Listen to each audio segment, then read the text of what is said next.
Hello everybody, this is Toy Zaros, and for your quick news update, I've got all of the images that came from the Transformers panel at the New York Comic Con yesterday, as it was for me in the UK. Now, in all honesty, these did start to drop just before I was going to bed, but I just thought that by the time I woke up they'd have better images, but unfortunately they haven't, and of course I do still want to get the news out to you as soon as possible. So as always, the image quality isn't the greatest on this channel anyway, but it's even worse with these, because you're going to see now these are screenshots from the actual panel that was taken, as I say, at the event. So it was Nate from marketing who took charge of this, and the first figure that was revealed was Rise of the Beasts Double Punch. Now, we already knew this figure was coming anyway, and do you know what, I was a big fan of the Scorponok mold, and I do actually really like this. The colour scheme is interesting, and a lot of people don't really know who he is. So Double Punch, funnily enough, was one of the 4 transforming Action Masters that was released in Europe in the early 90s. So that is your Double Punch figure. If you've never seen him before, there's videos of him on this particular channel. Obviously, what they've done for the studio series, and again it's very clever, is they've just redecoed the Scorponok mold, and that is how we've got Double Punch. Now, redeco is the theme of this, unfortunately.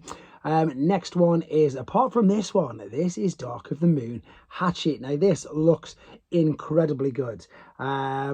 This character, I've always liked this. I like this scene in the movie where, you know, he's chasing them down the motorway. It does look very, very good, and I'm surprised it's taken so long for us to actually get a figure of this character. Now, they've obviously rumoured it for so long. It was supposed to come out, funnily enough, with this guy who's just in my eye shot right there, the Earth Mode Hound.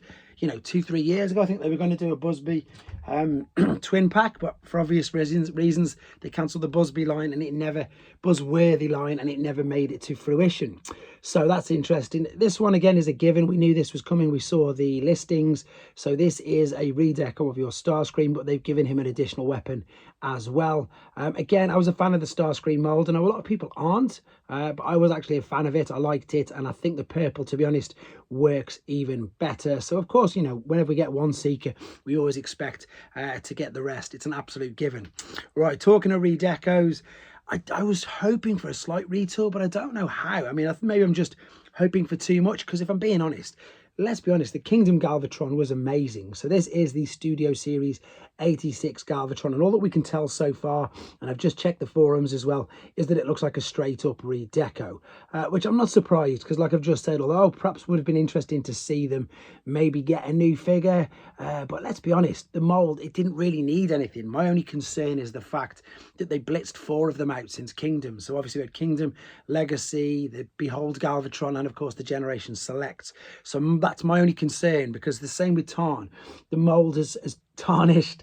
You know, they haven't been able to help it, so I'm hoping that this isn't the same. But I love the figure, I love the mold, and I love that color scheme. So yes, unfortunately guys, devastated, there's nothing actual physical there at the moment. They said yesterday, this is what I've just read, that it's going to be revealed, unfortunately, at PulseCon 20 next weekend. So I'm going to be at MCM, so I'm probably going to miss that unless they put it live on the TV screens whilst I'm there, or unless, fingers crossed, I'm really hoping they might have something there whilst I'm at MCN. But at the moment, no images apart from this one of Studio Series 86 Devastator. Now, they did have some images of this, and they've actually got some in-hand products of this particular figure as well, and the other crossover. So what I'm going to do is put them in other videos as well, but I just wanted to show you the panel because that was it. So yes, I know a lot of people are going to be a bit unhappy, because let's have a look at it. So Double Punch is a redeco of the same mold. Obviously Hatchet is the brand new one by the looks of it, and the others again at the moment just seem to be recolors. But either way, there's loads going on. I've got loads more videos to get through with you, showing you what's in cabinets, what's on display, and I will get them done throughout the day. Obviously I've got normal things to do throughout the day as well, but I will get them put up for you guys. And of course I'm doing the live tonight. They will maybe have discussed more by then as well, or released more images of things. So look forward to seeing as many views possible in the live from 10 PM UK time. In the meantime guys, let me know what you think of all these in the comments. Take care.